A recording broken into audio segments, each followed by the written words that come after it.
Hi, my name's Chris Tanner. I've been working as a coach and organisational consultant since 2010. I combined that with my lecturing role at Essex University in the Psychodynamic and Psychosocial Studies Department, and also work with the NHS Leadership Academy.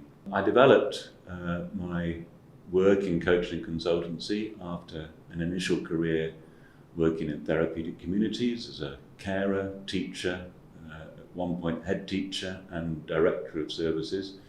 And that in turn grew out of my degree studies in engineering and then actually moving into social care shortly after that. So as I say, my approach to coaching and consulting is built on psychodynamic principles. I'm interested in what it takes to help teams work well. And I suppose the starting point is to think, what is it when a team is functioning extremely well? And one view might be that it's got a very clear sense of its values and vision and goals. It's got a very clear sense of how the different roles in that organization align with the values and vision and goals. And there's also a shared sense of the necessary boundaries, the necessary resources to make everything work together. I know I'm talking about an ideal, but it's quite good to start with an ideal. And what I'm talking about here is not just one mission statement that sets all this out, but a sense of a continuing conversation in the organization that allows these different important elements to be aligned. Now, I'm starting from that point because what we sometimes call burnout or stress is not just an individual phenomenon, but is something very connected to the systemic factors at work in the organization.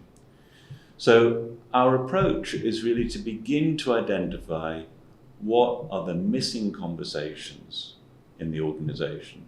What are the voices that are not being heard? So in my coaching work, for example, we might begin to examine what are the areas where the individual needs to locate and find some of their personal authority, their personal power. In working with groups, for example, in a team coaching modality, that might involve working with the group as a whole and investigating how do some of the dynamics in the group prevent a development of team resilience and team capacity. And in terms of working with the organization, this may well involve a process of listening intensely to the different voices in the organization and diagnosis and then action. Don't get me wrong, this is not a case of expert consultancy providing prescriptions of what the organization needs to do, but really working alongside the individual, alongside the team, alongside the organization, so that collectively we build up our thinking capacity and resource for facing the challenges of the future.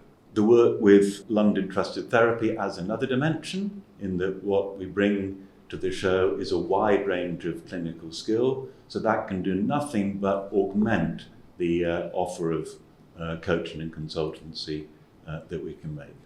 Thanks very much.